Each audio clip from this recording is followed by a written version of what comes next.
4, 9, 8, 7, 6, 5, 4, 3, 2, 1. Fearlessness isn't a single action, but it's a lifestyle.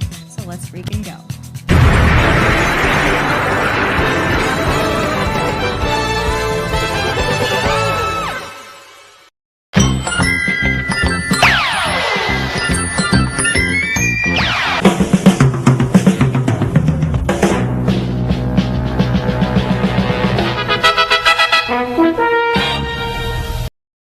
The community has never seen anything like it. Thousands of young people worked up by a named Steve Dahl. His anti-disco night, it got out of hand. The White Sox promotion obviously backfired when the fans, the young ones, took the demonstration much too seriously, spilled out of their seats, mobbing the field, as you can see. The game delayed over 2 hours.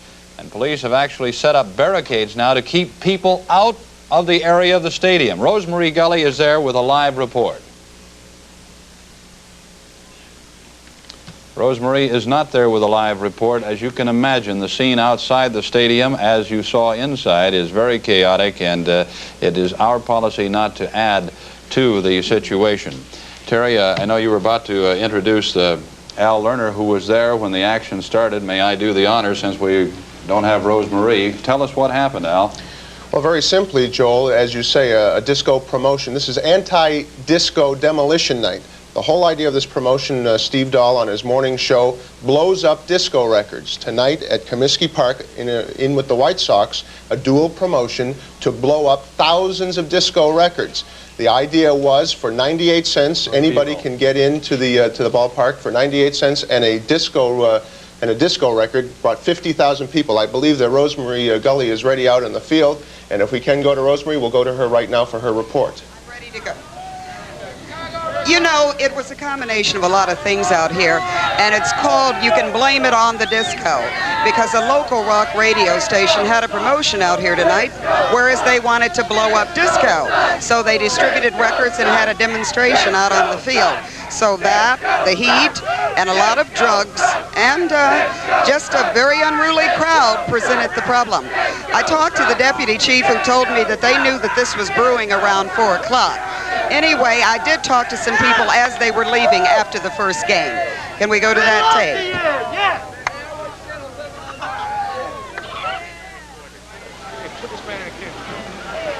Look at your report.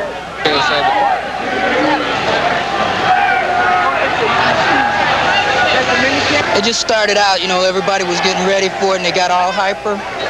They started throwing stuff back and forth, and then... Why did they get all hyper? Well, they wanted to blow up the disco records. They don't like them. Steve Dahl came out, they blew up all the records, and the people went wild. They went onto the fields, they lit fires, it just went wild. I'm really a Sox fan, and it just got out of hand. These people are good people, it just got out of hand. Too many people, that's all. Al and Tim, who's to fault? Who is at fault for this happening? Well, we have to start, of course, the White Sox have to take ultimate responsibility for what happens in their park. Bill Veeck agreed to the promotion. They wanted to get a big crowd, and they got a big crowd at the ballpark. So responsibility has to be shared by both the radio station, who hyped this event for weeks and weeks on the radio. The whole idea is to get people angry and to get them really anti-disco, bring them to the ballpark, and give them their due. Now, here we are.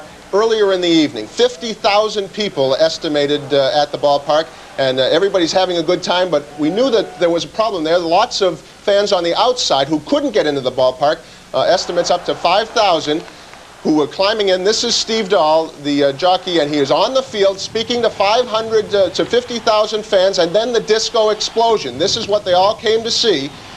Fireworks first, and then all the records the people brought blown up. It was at that point that everybody was looking around for something to happen. And when one person ran onto the field in center field, this is what ensued.